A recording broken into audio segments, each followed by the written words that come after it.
I thought the idea of my auditioning for Carmen Jones was ridiculous, and I told him so. What I didn't understand, and it took a while for me to, he said, it doesn't matter, do it anyway. What he wanted was, he wanted Otto to see me.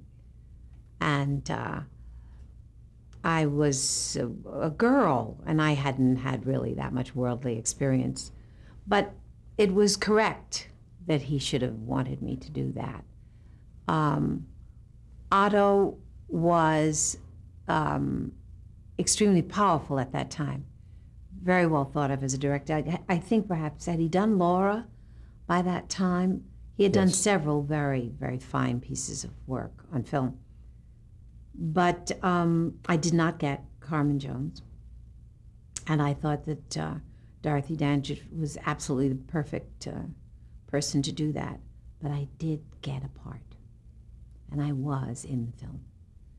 Everything was required, and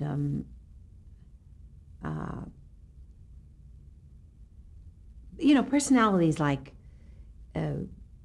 Grant Tinker and that kind of mindset that an actor has intelligence and can be treated like a human being, and we can still work together. I mean, that point of view came along much later.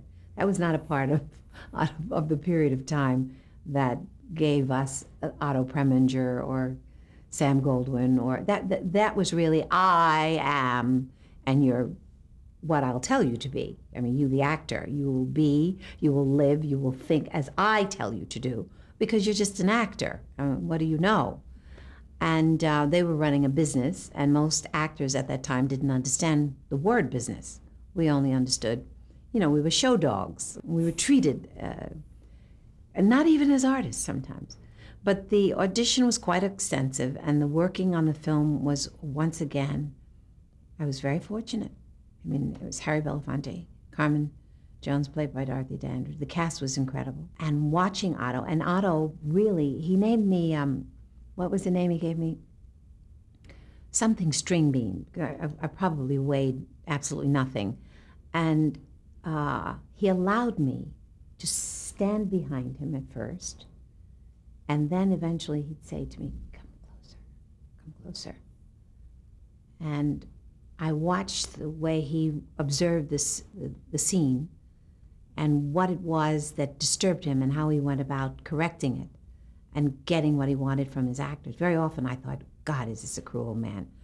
But I mentioned to you earlier that it was very important that I came from a strict home, because all of this domineering, it didn't frighten me. And it was very important, because fear, as you know, there's not too much information that can get through fear. And I was not afraid. I was not afraid of Otto. I was not afraid of Sam Goldwyn. I just wanted to know, what are they trying to say? What is it that all that loud noise is to make me afraid? And if you can live in the house with my father, if my father raised everybody who wanted to be in show business, they would all come to these men and ask them, why are you yelling? I've heard the master of someone who can put the fear of God in you. I was raised by this man, so don't even bother. I mean, you're just really... So, because that was considered a good parent.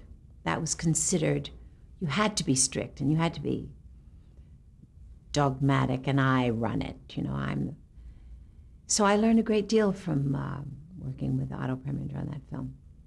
But I think this was my first time ever working with Harry, who was so beautiful. It was just, it was unbelievable to see a man who was that breathtakingly beautiful. And he worked very hard.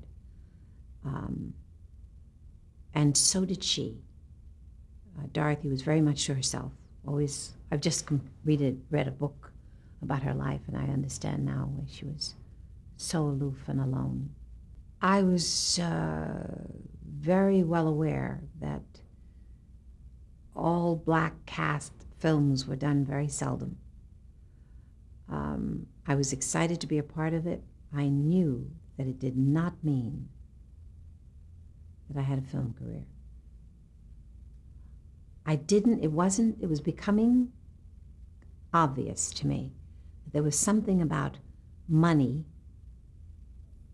and selling that was separate from art. And there was something about the Black experience in America that no one wanted to film. We didn't have a face.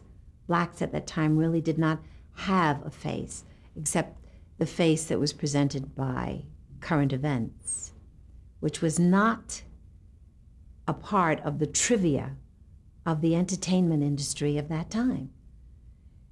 And slowly I began to understand that to think that you were going to become a part of an industry that was basically trivial, and what they were selling was trivial, and that what you came from had a different kind of substance and was not dealt with, that perhaps you were not going to penetrate that arena of mass exposure. It was a very, very complicated and very diverse sort of response to Carmen. There were people who felt that Carmen was the same character that they'd seen Black women play too often. There were others who were able to say that this job of work that Dorothy did was magnificent and separated the content from her artistry. It was, it didn't create the danger that A Porgy and Bess created later. It was more easily accepted transition from Carmen, Bizet's Carmen, into Carmen Jones. It was an easier transition for the European mind as well as for the white American mind. It was an extremely successful film. It was received well in Hollywood. I would say that even in the Black community, I think it was received well. You knew that when you were working on the film. You could feel it. You could feel it in your crew. You could feel it. Everyone on that set knew that this was once in a lifetime, or maybe they'd be two of these in a lifetime, but that they were not dealing with stars who had power. I knew that as a girl.